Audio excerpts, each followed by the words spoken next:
Bem-vindo, doutores!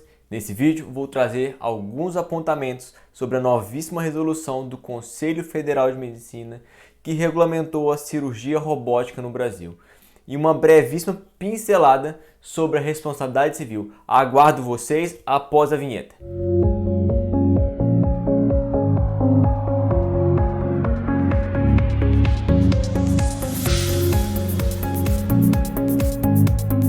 Para quem não me conhece, meu nome é Thiago Mundim e eu vou deixar aqui em cima o link do vídeo em que eu conto um pouco mais sobre a minha carreira profissional, o motivo pelo qual eu criei o canal e os objetivos até para que você tenha mais segurança a respeito das informações que eu vou passar para você. Sem mais enrolação, vamos para o vídeo. Cada vez mais os cirurgiões têm optado pela cirurgia robótica em razão das suas vantagens, incisões menores e, consequentemente, a cicatriz, redução da perda de sangue, menor risco de inflamação, cirurgias mais curtas, recuperação mais rápida. Como vocês sabem, isso se dá porque os braços do robô e a rotação dos punhos em 360 graus permite movimentos e posições que a mão do cirurgião não pode executar.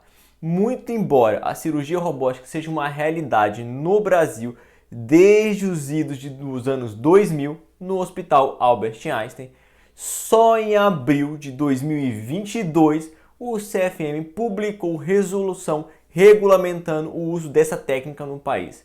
Por ser ainda uma novidade, a resolução do CFM 2311 tem uma virtude de ser uma norma enxuta, o que evita que ela se transforme numa camisa de força normativa.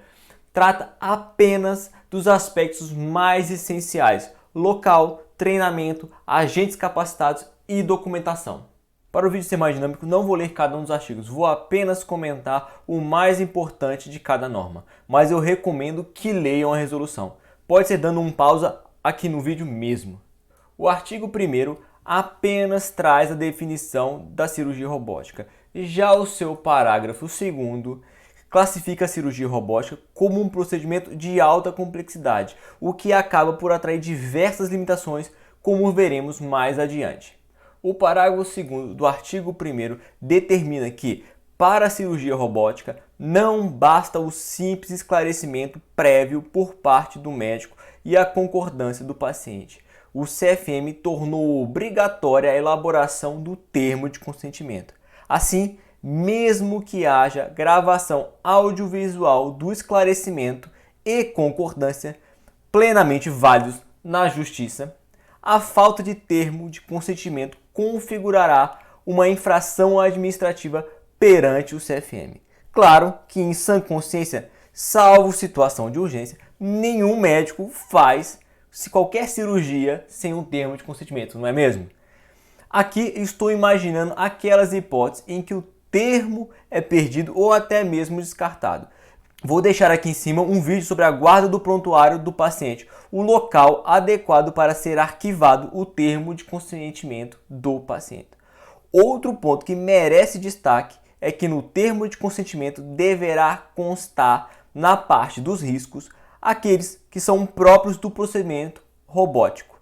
Logo, os termos de consentimento utilizados nas cirurgias convencionais são insuficientes e inadequados. Vou deixar aqui do lado um vídeo sobre como fazer um termo de consentimento. O artigo 2º da resolução trata sobre o local adequado para a realização do ato cirúrgico. De acordo com o parágrafo único do artigo 2º, as cirurgias robóticas somente podem ser realizadas em hospitais aptos para a realização de procedimentos de alta complexidade, definidos pela Anvisa e o CFM. E quais são? São os hospitais que possuam condições técnicas, instalações físicas, equipamentos e recursos humanos adequados à prestação de assistência especializada a pacientes com doenças complexas ou que necessitem utilizar equipamentos de alta tecnologia, robô, hemodinâmica. São aqueles hospitais capazes de dar suporte a todas as intercorrências possíveis nos procedimentos de alto risco e complexidade, como unidade de tratamento intensivo, exames diagnósticos, de imagens e laboratoriais, bem como serviços de hemopatia. O artigo 3º e seus parágrafos tratam da habilitação técnica do médico. Logo, como a cirurgia robótica é apenas uma técnica do procedimento, o cirurgião, por óbvio, deve possuir RQE registrado no CRM na especialidade cirúrgica do procedimento a ser realizado. Mas não basta ser titular do RQE na área. O artigo 3º, parágrafo 1º, exige que o profissional deva possuir treinamento específico em cirurgia robótica, seja durante a residência médica ou a capacitação específica para a cirurgia robótica. Esse treinamento é composto de duas fases, o básico, a parte básica e a avançada. O treinamento básico é composto por parte teórica, treinamento online na plataforma de fundamentos da cirurgia robótica, visualização de vídeos de cirurgias robóticas reais, assistir presencialmente pelo menos 10 cirurgias robóticas, sendo pelo menos 3 na área em que atuará futuramente. Treinamento em simulador robótico por no mínimo 20 horas, treinamento em serviço no próprio console do robô com moldes de simulação de movimentos e procedimentos por ao menos 2 horas. Isso é apenas o básico. Somente após essa fase do treinamento, o cirurgião poderá realizar cirurgia robótica sob a supervisão e orientação do instrutor. Já o treinamento avançado é a parte prática, composta por um número mínimo de cirurgias sob avaliação e aprovação do cirurgião instrutor, pelo menos 10 cirurgias robóticas na especialidade de atuação sob a supervisão do cirurgião instrutor. Após cumprir essas duas etapas anteriores, o profissional deverá se submeter à avaliação para testar a sua capacidade. Somente após concluída com sucesso essa fase é que o profissional estará apto a atuar de forma independente.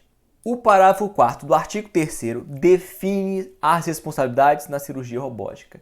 Aqui quero chamar a atenção para a nomenclatura utilizada pela resolução do CFM. O cirurgião principal é o profissional que manuseia diretamente o console, os comandos do robô cirurgião. É dele a responsabilidade perante o paciente. Como é muito importante, faço questão de ler com vocês essa parte do artigo 3º. A responsabilidade da assistência direta ao paciente é do cirurgião principal em relação ao diagnóstico, indicação cirúrgica, escolha da técnica e via de acesso, além das complicações intraoperatórias e pós-operatórias. Já o artigo 4º é sobre o cirurgião instrutor em cirurgia robótica. Fala sobre responsabilidades, poderes durante o ato cirúrgico assistido e habilitação técnica. O parágrafo 1º estabelece que o cirurgião instrutor tem o poder de interromper a cirurgia robótica caso entenda necessário em benefício do paciente. Já o parágrafo 2º determina que somente pode ser cirurgião instrutor quem já tiver realizado no mínimo 50 cirurgias na condição de cirurgião principal. O artigo 5º aborda a responsabilidade do diretor técnico do hospital. É dele a obrigação de conferir a documentação de capacitação e competência de todos os médicos membros da equipe envolvidos na cirurgia robótica. Também cabe ao diretor técnico exigir o preenchimento adequado do prontuário do paciente, descrevendo o procedimento e identificando os médicos envolvidos, nunca esquecendo das assinaturas. Não é mera burocracia, há reflexos relevantes na responsabilidade civil. Por fim, temos o artigo 6º, que regulamenta a cirurgia robótica à distância, a chamada telecirurgia robótica. O parágrafo 1º descreve toda a estrutura física e técnica essenciais para a realização da telecirurgia robótica, redundância e segurança dos equipamentos, inclusive contra vírus e hackers. O parágrafo 2º traz a composição mínima da equipe da telecirurgia robótica. Cirurgião remoto, aquele que manuseia os controles do robô à distância, o cirurgião presencial na localidade do paciente e o cirurgião auxiliar. O parágrafo 3º traz a obrigatoriedade de inscrição secundária e registro do RQE do cirurgião remoto no CRM com jurisdição na localidade do ato cirúrgico principal, ou seja, onde o paciente se encontra. Vou deixar aqui em cima um vídeo em que eu trato apenas sobre a necessidade ou não de inscrição secundária na telemedicina. O parágrafo 4º determina que o cirurgião presencial também deve ser portador de RQE na especialidade correspondente ao ato cirúrgico, de modo a assumir o procedimento em caso de emergência ou mau funcionamento do robô. Por fim, o parágrafo 5º estabelece não só a obrigatoriedade do consentimento expresso do paciente com a elaboração do termo de consentimento, como também a necessidade de autorização por escrito do diretor técnico do hospital na hipótese de telecirurgia robótica. Apesar dos enormes benefícios que essa nova técnica apresenta, não se pode ignorar a ocorrência de eventos adversos, os quais têm aumentado significativamente com a ampliação do uso dos robôs nos procedimentos cirúrgicos, ocorrendo um mau resultado na cirurgia robótica em virtude de erro médico.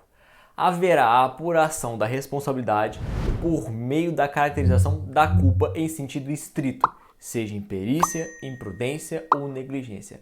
Aqui no canal há uma playlist só sobre responsabilidade civil médica.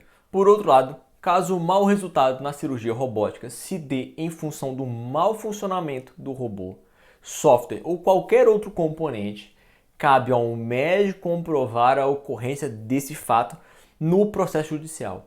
É ônus do profissional, ou seja, não conseguindo demonstrar o problema de funcionamento no aparelho, o cirurgião será responsabilizado pelo mau resultado e condenado a pagar a indenização ao paciente. Porém, se comprovado judicialmente pelo médico o defeito no robô, o hospital e o fabricante do aparelho poderão ser responsabilizados objetivamente pelos danos ao paciente por força do Código de Defesa do Consumidor. Nessa situação de defeito do robô comprovado, o médico estará isento de qualquer responsabilidade civil por força da incidência da excludente de responsabilidade fato de terceiro, seja do hospital por falta de manutenção do robô ou do fabricante por defeito do produto.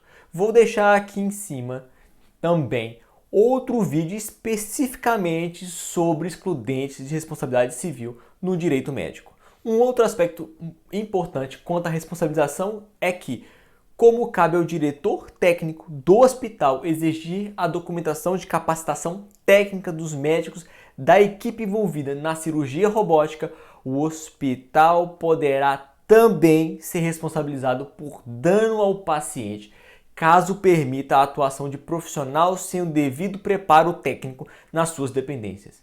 Por último, não precisaria nem dizer que o cirurgião instrutor que se ausenta do centro cirúrgico durante o procedimento robótico responde conjuntamente na hipótese de resultado adverso resultante de culpa do cirurgião principal, o aluno, porque assumiu o risco do evento danoso quando se retirou do local. Não é o foco desse vídeo aqui, mas eu abordei rapidamente sobre a responsabilidade civil. Mas se houver interesse, posso fazer um vídeo específico sobre o tema. Só vocês deixarem a mensagem aqui nos comentários pedindo o vídeo. Então, meu objetivo aqui foi explicar os principais pontos da resolução do CFM sobre cirurgia robótica, bem como fazer uma breve explanação sobre a responsabilidade civil nesse caso. Por fim, é importante lembrar que esse vídeo é educativo e tem apenas o objetivo de levar a informação ao médico para que dessa forma se previna contra problemas. Caso surja algum, procure o seu advogado para examinar o seu caso concreto o quanto antes. No direito, prevenir também é o melhor remédio. Se esse conteúdo te auxiliou, deixa seu like, compartilhe com os demais colegas médicos. Você pode estar ajudando alguém a evitar um problema sério. Inscreva-se no canal, clica aqui embaixo no sino para receber as notificações dos próximos vídeos. Inscreva-se no Instagram, eu aviso lá sempre que eu posto aqui no YouTube. Fique à vontade para deixar nos comentários aqui embaixo sugestão de novos temas para os próximos vídeos. Muito obrigado pela audiência e até a próxima.